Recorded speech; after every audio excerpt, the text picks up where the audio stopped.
વ્હાલા ભક્તો, જય શ્રી સ્વામિનારાયણ। આપણે આગળ ભગવાને મૂળાનું શાક સ્વહસ્તે બનાવ્યું અને સંતોને જમાડ્યા એ પ્રસંગ સાંભળ્યો। જે ભક્તોએ એ પ્રસંગના સાંભળ્યો હોય તો ખાસ સાંભળજો, બહુ અદ્ભુત પ્રસંગ છે। બીજે દિવસ સવારે મહારાજ જાગ્યા ને એમ બોલ્યા, જે આજ તો બહુ અજવાળું થઈ ગયું, ચાલો નાવા જઈએ। પછી મહારાજ ઘોડીએ અસવાર થઈને સર્વે પાર્ષદને સાધુને સાથે લઈને આથમણે ઝાંપે થઈને ચાલ્યા તે પુરુષોત્તમ ઘાટે નાવા પધાર્યા। ત્યાં ખળખળિયામાં ઉગમણે મુખારવિંદે નાવા બેઠા। મસ્તક ઉપર થઈને જળની ધારા આગળ પડે તે રૂપાના પતરા જેવી શોભતી હતી। સંતો તથા હરિભક્તો નીચે નાતા હતા। પછી મહારાજ ત્યાં આવીને બે હાથે જળ ઉછાળે એવી રીતે જળક્રીડા કરીને વળી દક્ષિણાદા મોટા ધરામાં નાવા ગયા। ત્યાં હેઠલી ભેખ ઉપર ચડીને બે ધૂબકા માર્યા ને 3-4 ડૂબકી મારીને પાણી ઉછાળીને સૌ ઉપર નાખતા હતા।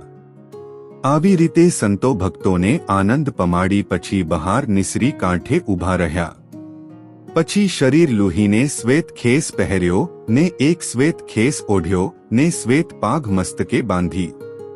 પછી ઘોડી ઉપર અસવાર થઈને ચાલ્યા ને સૌને કહ્યું, ગામમાં નથી જવું, વાડીએ ચાલો।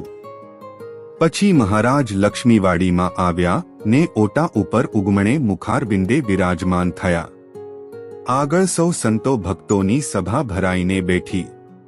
પછી હરજી ભક્તે ફૂલના હાર લાવીને મહારાજના કંઠને વિશે પહેરાવ્યા ને પાઘને વિશે તોરા ધરાવ્યા ને બાજુબંધ બાંધ્યા।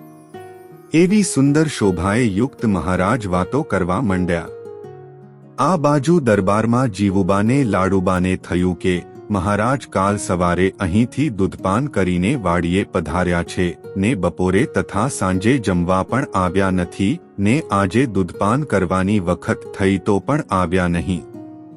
તેનું શું કારણ હશે? એમ વિચાર કરીને તેમણે નાનભગતને બોલાવીને કહ્યું, તમે મહારાજને દૂધપાન કરાવવા જાઓ ને કહેજો કે આપ કાલના જમ્યા નથી, માટે જમવા સારું દરબારમાં પધારો। પછી પારેટ ભેંસનું સુંદર દૂધ ગાળીને તેમાં સાકર નાખીને તપેલી ભરી અને નાનભગતને આપી। નાનભગત લક્ષ્મીવાડીમાં મહારાજ પાસે આવ્યા ને દૂધની તપેલી મહારાજના હાથમાં આપી। મહારાજે દૂધપાન કર્યું ને પ્રસાદી ઉત્તમરાજાને આપી।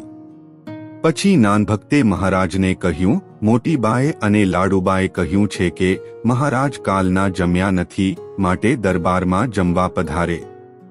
ત્યારે મહારાજે કહ્યું, જે અમે દરબારમાં નહીં આવીએ। કેમ? જે કાલે આહી મૂળાની ભાજી કરી ત્યારે અમે લાધા ઠક્કરને કહ્યું, જે ઘી લા। ત્યારે ઘી લાવ્યા નહીં ને તેલ લાવ્યા। તેણે કરીને ભાજી વઘારી, તે સાધુ જમ્યા। તેણે કરીને સાધુના ગળા બળે છે ને સાદ બેસી ગયા છે, માટે અમે દરબારમાં નહીં આવીએ। પછી નાનભગતે દરબારમાં આવીને મોટીબા અને લાડુબા પાસે વાત કરી। ત્યારે તેમણે લાધા ઠક્કરને બોલાવીને ઘણો જ ઠપકો દીધો ને બહુ ખીજ્યા। પછી મોટીબા અને લાડુબા તથા સર્વે ડોશીઓ ભેળા થઈને મહારાજે પાસે લક્ષ્મી બાગમાં આવ્યા ને ઓટાથી 30 કદમ છેટે ઉગમણા ઊભા રહ્યા ને મહારાજને હાથ જોડીને પગે લાગ્યા ને કહ્યું, મહારાજ જમવા પધારો। ત્યારે મહારાજે કહ્યું, કાલે તેલ નાખેલ મૂળાની ભાજી સાધુ જમ્યા, તેથી સહુના કંઠ બેસી ગયા છે। તે કંઠ ઉઘડે તેવી ભારે રસોઈ કરી અહીં પહોંચાડો ને તે સાધુને જમાડીએ, પછી અમે આવીએ। ત્યારે મોટીબા તથા લાડુબાએ કહ્યું, મહારાજ તમે રાજી થાઓ તે રસોઈ કરીએ। ત્યારે મહારાજ કહે, ઝાઝા ઘી અને સાકર નાખીને બિરંજની રસોઈ કરો અને દહીંની કઢી કરો। ત્યારે મોટીબા તથા લાડુબાએ કહ્યું, બહુ સારું મહારાજ, પણ તમે થાળ જમવા પધારો। ત્યારે મહારાજ કહે, થાળ પણ અહીં મોકલજો। પછી જીવુબા, લાડુબા વિગેરે દરબારમાં આવ્યા ને મહારાજ સારું થાળ કર્યો અને સાધુ સારું ઝાઝું ઘી તથા સાકર તથા સરસ મસાલા નાખીને સુંદર બિરજ કર્યો ને દહીંની કઢી કરી। બધી રસોઈ તૈયાર થઈ ત્યારે બિરજના તપેલા ગાડા ઉપર મૂક્યાને કઢીના માટલા ફૂટી ન જાય એ માટે જીવુબા તથા લાડુબા વિગેરે માથે લઈને ચાલ્યા. તે લક્ષ્મીબાગમાં ઓટાથી ઉતરાદી કોરે ઉતાર્યા. પછી મહારાજ ત્યાં આવ્યાને બિરંજ જોઈને કહ્યું, બિરંજ બહુ સારા થયા છે.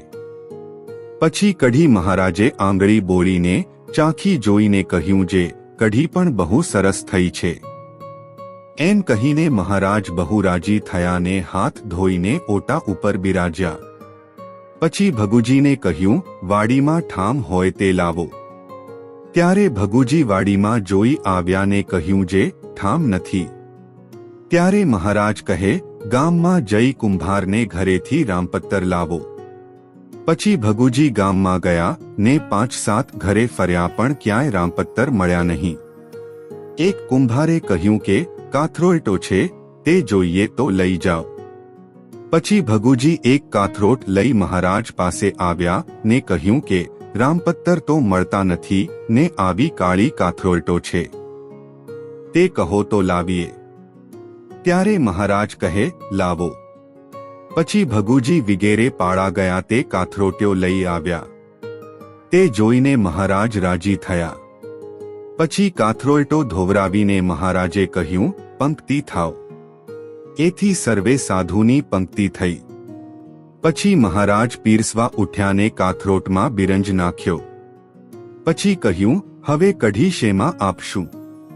ત્યારે પાર્ષદે કહ્યું, મહારાજ કઢી પણ એમાં આપો, બીજા ઠામ નથી.